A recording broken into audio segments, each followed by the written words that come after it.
ஒரு நல்ல grey market premium இருக்கக்கூடிய ஒரு ஐபிஓவை தான் பார்க்க போகிறோம். அட்விட் ஜுவல்லர்ஸ். ஸோ இந்த ஸ்டாக்கோட ஃபண்டமெண்டல்ஸ் அண்ட் இதுக்கு அப்ளை பண்ணலாமா, லாங் டேர்முக்கு அப்ளை பண்ணலாமா, இல்லை வெறும் லிஸ்டிங் கெயின்ஸுக்கு மட்டும் அப்ளை பண்ணால் போதுமா? ஸோ இதை பற்றின பேசிக் ஒரு ஐடியா தான் இந்த வீடியோவில் இருக்க போகுது. ஸோ இந்த வீடியோ ஃபஸ்ட் டைம் பார்க்குறீங்கன்னா மறக்காமல் லைக் அண்ட் சப்ஸ்கிரைப் பண்ணிக்கோங்க. அண்டு அடுத்து எந்த கம்பெனிக்கு அனலைசிஸ் பண்ணணும், என்ன ஐபிஓ பற்றி பேசணும் அப்படின்னு நினச்சிங்கன்னா கமெண்டில் அந்த ஐபிஓட நேமை கமெண்ட் பண்ணுங்கள். ஸோ நெக்ஸ்ட் அந்த வீடியோ கண்டிப்பாக வரும். ஸோ இப்போ வீடியோக்குள்ளாடி போயிடலாம்.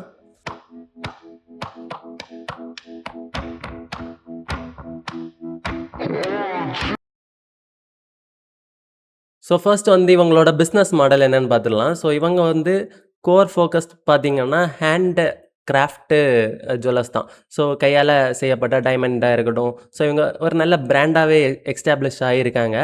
அண்டு இவங்களுக்குன்னு சொந்தமாக ஒரு ஃபேக்ட்ரி செட்டப் இருக்குது. எங்கன்னா ஜெய்ப்பூரில் வந்து ஃபுல்லாகவே 100% அங்கே ப்ரொடக்ஷன் நடக்குது. கிட்டத்தட்ட 6500 ஸ்கொயர் ஃபீட் இருக்குது. And 3D printing and CAD design use பண்ணி இந்த டிசைன்ஸ் எல்லாம் பண்ணிகிட்ருக்காங்க. அண்டு இவங்க மெயினாக யாருக்கு சேல் பண்ணுறாங்கன்னா B2B, பிஸ்னஸ் டு பிஸ்னஸ். அதாவது பெரிய ஹோல்சேலர்ஸுக்கு தான் அதிகமாக ஸ்பெண்ட் பண்ணுறாங்க. அதுலேருந்து அவங்களுக்கு வரக்கூடிய ரெவென்யூ பார்த்திங்கன்னா 78%. ஓகேங்களா. அண்டு ஃபைனலாக பார்த்திங்கன்னா குவாலிட்டிக்கு பார்த்திங்கன்னா IGI அண்டு GIA சர்டிஃபிகேட் வச்சுருக்காங்க. ஓகேங்களா. ஸோ ஹோல்சேலுக்கு மட்டும்தான் பண்ணுறாங்களான்னு கேட்டால் அதுவும் கிடையாது. ரீட்டெயிலும் பண்ணுறாங்க, ஆனால் ரொம்ப கம்மியாக இருக்குது. 18% இருக்குது. ஸோ இதான் வந்து மேஜர் பிளாட்டு. ஏன்னா இந்த ஐபிஓக்கு அவங்க வரக்கூடிய மெயின் ரீசனே அவங்க ரீட்டெயில் பிஸ்னஸை ஃபோக்கஸ் பண்ணுறதுக்காக தான். அதிகமான ஸ்டோர்ஸ் ஓப்பன் பண்ணுற மாதிரி தெரியுது. பட் இதை பற்றின ஃபுல் டீட்டெயில்ஸ் அடுத்தடுத்து பார்த்துக்கலாம். ஸோ இவங்களோட ஃபினான்ஷியல்ஸ் பற்றி பார்க்கும்போது 2025 ஃபினான்ஷியல் இயர் அதை வச்சு பார்க்கும்போது 46 கோடியில் இருந்த இவங்களோட ரெவென்யூ 124 கோடியாக உயர்ந்திருக்கு. ஓகேங்களா. ஸோ கிட்டத்தட்ட 168%. ஓகேங்களா. ஸோ இந்த அளவுக்கு ஒரு க்ரோத் கொடுத்த கம்பெனி தான். அண்டு ப்ராஃபிட், அதாவது எல்லா டேக்ஸ் எல்லாம் போக ப்ராஃபிட் கிடச்சது பார்த்திங்கன்னா 10 கோடியிலேருந்து 25 கோடியாக உயர்ந்திருக்கு. ஓகேங்களா. அண்டு கம்பெனியோட ரிட்டர்ன் ஆன் எக்விட்டி 55% மேலே இருக்குது. அண்ட் எபிட்டா மார்ஜினும் 30% இருக்குது. இவ்வளோ அதிகமான மார்ஜின் வந்து இந்த கோல்டு ஜுவல்லரி கம்பெனி யாருக்குமே இல்லை. ரொம்ப அதிகமான ப்ராஃபிட் மார்ஜின் தான் வச்சுருக்காங்க. அதுக்கும் ஒரு ரீசன் இருக்குது. ஆனால் எல்லாமே அவங்க ஹேண்ட்மேட் மாதிரி ஒரு அத்தன்டிக்காக ஒரு டிசைன் ஃபாலோ பண்ணுறாங்க. ஓகேங்களா. ஸோ பியர் கம்பேரிசன் வரும்போது இவங்களோட பியர்ஸை விட இவங்களோட வேல்யூவேஷன் அதிகமாக தான் இருக்குது. 18.6 டைம்ஸ் வந்து அதிகமாக இருக்குது. ஸோ ஐபிஓ கொஞ்சம் எக்ஸ்பென்சிவ் தான். ஸோ இவங்களோட ஸ்ட்ரென்த் அண்ட் வீக்னஸ் பார்க்கலாம். ஸோ ஸ்ட்ரென்த்னு பார்க்கும்போது நம்ம ஃபஸ்ட்டே பார்த்த மாதிரி ப்ராஃபிட்டாக இருக்கட்டும், அவங்களுக்கு ஒரு நல்ல மேனுஃபேக்சரிங் பிளான்ட் இருக்கிறதா இருக்கட்டும், ப்ரீமியம் பிராண்டாக இருக்கிறதா இருக்கட்டும், அது வந்து மேஜர் பாசிட்டிவ். அதே மாதிரி ஒரு மேஜர் பாசிட்டிவ் என்னென்னா இவங்க ஐபிஓவில் வரக்கூடிய இந்த பணம் வந்து முழுக்க ஃப்ரெஷ் இஷ்யூ தான். அவங்க ஓனர்ஸ் எதுவுமே எந்த ஒரு ஷேரையும் விற்க போகிறதில்ல. ஸோ அது மேஜர் பாசிட்டிவான விஷயம். ஸோ அதை தாண்டி வீக்னஸ்ன்னு பார்க்கும்போது ஹைலி இன்வென்ட்ரி. ஸோ என்னென்னா அவங்க மேனுஃபேக்சரிங் பண்ண நிறைய விஷயம் வந்து அவங்க கம்பெனியை விட்டு வெளியே போகாமல் மேனுஃபேக்சரிங் பிளான்லேயே இருக்குது. ஸோ கிட்டத்தட்ட 85% ஆக்குபென்சியில் இருக்குது.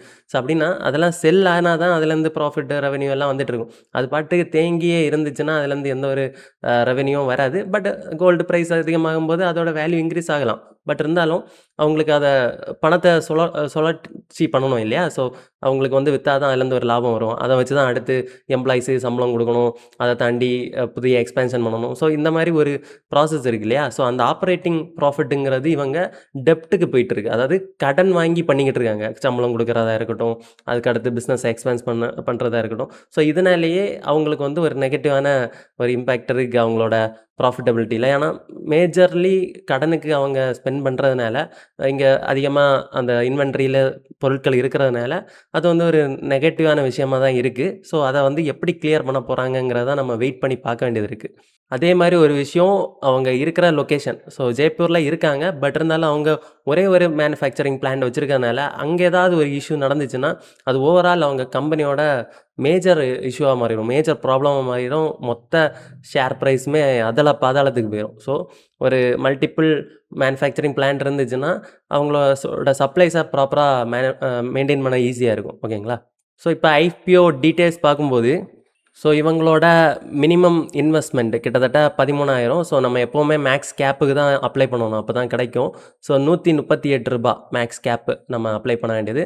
அண்ட் லாட் சைஸ் பார்த்தீங்கன்னா ₹100 பெர் ஷேர். அப்படின்னா ரூ. 13,800 நம்ம வந்து அப்ளை பண்ணும்போது டெபிட் பண்ணக்கூடிய அமௌண்ட். அண்டு இஷ்யூ சைஸ் பார்த்தீங்கன்னா 165 கோடி. ஆனால் ரொம்பவே கம்மியான இஷ்யூ தான். அதனால ஈஸியாக ஓவர் சப்ஸ்கிரைப் ஆயிரும். ஸோ அதனால் மல்டிபிள் அக்கௌண்ட்ஸ் வழியாக நீங்கள் அப்ளை பண்ணலாம். அப்போ தான் ஏதாவது ஒரு அக்கௌண்ட்டில் கிடைக்க வாய்ப்பு அதிகமாக இருக்கும். அண்டு ஹெச்என்ஐ கேட்டகரியில் வேணாலும் அப்ளை பண்ணிக்கலாம். ஓகேங்களா? ஸோ ஃபேஸ் வேல்யூ வச்சு பார்க்கும்போது ₹10 தான் face value. So 10 divided by 138 divided by 10 பார்த்தீங்கன்னா உங்களுக்கு ₹13.8. ஸோ இதான் வந்து ஆக்சுவல் வேல்யூவாக இருக்கணும். அண்டு ஃபேஸ் வேல்யூ வந்து கண்டிப்பாக கம்பெனி வளரும்போது, அவங்களோட ஸ்டாக் ப்ரைஸ் வளரும்போது கம்மி பண்ணி அதுக்கேற்ற மாதிரி ஷேர்ஸ் இஷ்யூ பண்ணுவாங்க. ஸோ அதெல்லாம் நம்மளோட ஃபேஸ் வேல்யூ பற்றின வீடியோவிலே இருக்கும். அது வேணும்னா நம்ம பிளேலிஸ்ட்டில் போய் செக் பண்ணிக்கோங்க. ஸோ ஐபிஓ என்னைக்கு ஓப்பன் ஆகுதுன்னு பார்த்தீங்கன்னா 23ஆம் நாளைக்கு. அண்டு 25ஆம் வந்து ஐபிஓ க்ளோஸ் ஆகுது. அதுக்குள்ளாடி அப்ளை பண்ணலாம். 25ஆம் கிட்டத்தட்ட 3-4 மணிக்குள்ளாடி நீங்கள் அப்ளிகேஷன் போட்டுறணும். ஓகேங்களா? ஸோ அதை தாண்டி அலாட்மெண்ட் டேட் 29. மோஸ்ட்லி அலாட் ஆகலைன்னா 30க்கு கூட அமௌண்ட்டு கேஷ்பேக் வந்துடும். திரும்ப உங்கள் பேங்க் அக்கௌண்ட்டுக்கோ இல்லை யூபிஐக்கோ அன்லாக் ஆயிரும். ஸோ 29 வந்து ஃபண்டு அன்லாக் அன்னைக்குன்னு போட்டிருக்காங்க. பட் இருந்தாலும் 1 டே டிலே இருக்கும் யூசுவலி. ஓகேங்களா? ஸோ அதுக்கப்புறம் வந்து 1ஆம் ஜூலை 1 வந்து லிஸ்டிங் நடக்க போகுது. ஸோ இவங்களோட கிரே மார்க்கெட்டை பற்றி பார்க்கும்போது ₹64 இருக்குது இப்போதைக்கு. கிட்டத்தட்ட 50% வந்து லிஸ்டிங் கிடைக்கும்னு எக்ஸ்பெக்ட் பண்ணுறாங்க. ஸோ அதனால் இதுக்கு அப்ளை பண்ணலாமா வேணாமா அப்படிங்கிறத வந்து நம்ம முடிவு பண்ண வேண்டியது இருக்குது. ஸோ இவங்களோட ஐபிஓட மேஜர் அப்ஜெக்டிவ் பார்த்தீங்கன்னா, அவங்களோட கடனை அடைக்கிறது. அண்டு இப்போ கரண்ட்டாக அவங்களோட ஆப்ரேட்டிங் காஸ்ட்டுக்கு வந்து அவங்க ஸ்பெண்ட் பண்ணுறதுக்காக தான் இந்த ஐபிஓக்குள்ளாடி வராங்க. ஸோ அதனால தான் ரொம்ப கம்மியாக 165 crores வந்து ஐபிஓக்கு வராங்க. அண்டு ஃபைனல் வெர்டிக்ட் என்னன்னு பார்த்தீங்கன்னா, இதை அப்ளை பண்ணலாம் வேண்டாம் அப்படின்னு நான் சொல்ல போகிறது கிடையாது. ஸோ இவங்க என்ன மாதிரி அவங்களோட இன்வென்ட்ரியை கொண்டு போகிறாங்க அண்ட் ரீட்டைல் ஷாப்ஸ் எப்படி மூவ் பண்ணி கொண்டு வராங்கன்னு பொறுத்து தான் நம்ம இந்த கம்பெனியில் லாங் டேர்மாக எப்படி இன்வெஸ்ட் பண்ணலாம்னு யோசிக்கலாம். ஆனால் கரண்ட் ஃபினான்ஷியல்ஸை வச்சு பார்க்கும்போது லாங் டேர்முக்கு பெஸ்ட்டாக தான் இருக்குது. ஸோ உங்களோட ஓன் அனாலிசிஸ் பண்ணிவிட்டு அதுக்கப்புறம் நீங்கள் முடிவு பண்ணலாம் இன்வெஸ்ட் பண்ணலாமா வேணாமா அப்படின்னு. அதே மாதிரி லிஸ்டிங் கெயின்ஸ் வந்து நல்லா தான் இருக்கும். கண்டிப்பாக நல்லா தான் இருக்கும். ஏன்னா டிமாண்ட் அதிகமாக இருக்கும் இந்த மாதிரி ஸ்டாக்ஸுக்கு வந்து. அதே மாதிரி வெறும் 130 கோடினால நிறையவே அப்ளிகேஷன் விழலாம். ஸோ லிஸ்டிங் கெயின்ஸ் நல்லா இருக்கும். கண்டிப்பாக லிஸ்டிங் கெயின்ஸுக்காக நான் அப்ளை பண்ண போகிறேன். ஸோ நீங்கள் உங்களோட அப்ளிகேஷனாக போட போகிறீங்களா இல்லையாங்கிறத கீழே கமெண்ட் பண்ணுங்கள். ஸோ அவ்வளோதான் இந்த வீடியோ. நெக்ஸ்ட்டு எந்த ஐபிஓக்கு வந்து ரிவ்யூ வேணுமோ அதை நீங்கள் கீழே கமெண்ட் பண்ணுங்கள். அந்த ஐபிஓக்கான ரிவ்யூ நான் போடுறேன். அதே மாதிரி உங்களுக்கு health insurance or term insurance பற்றி டீட்டெயிலாக தெரிஞ்சுக்கணும், ஒரு நல்ல அட்வைஸ் வேணும்னு நினச்சிங்கன்னா கீழே டிஸ்கிரிப்ஷனில் அதுக்கான லிங்க் இருக்குது. அதை கிளிக் பண்ணி நீங்கள் ஃபார்ம் ஃபில் பண்ணிங்கன்னா டேரெக்டாக நான் உங்களை காண்டாக்ட் பண்ணி உங்களுக்கான ப்ராப்பர் கைடன்ஸை கொடுக்குறேன். அதே மாதிரி ஸ்டாக் மார்க்கெட் பற்றியே தெரியல, ஐடியாவே இல்லை, ஈஸியாக புரிஞ்சுக்கணும், ஒரு புக்கு சொல்லுப்பா அப்படின்னு சொன்னீங்கன்னா நம்மளோட ஸ்டாக் மார்க்கெட் புக், அதாவது the story book investor, so அதோட லிங்க் வந்து டிஸ்கிரிப்ஷனில் இருக்குது. நீங்கள் ஃபிசிக்கலாகவும் வாங்கி படிச்சுக்கலாம், இல்லை புக்காகவும் நீங்கள் வாங்கி ரீட் பண்ணிக்கலாம். ஸோ நெக்ஸ்ட் வீடியோவில் பார்க்கலாம். பை.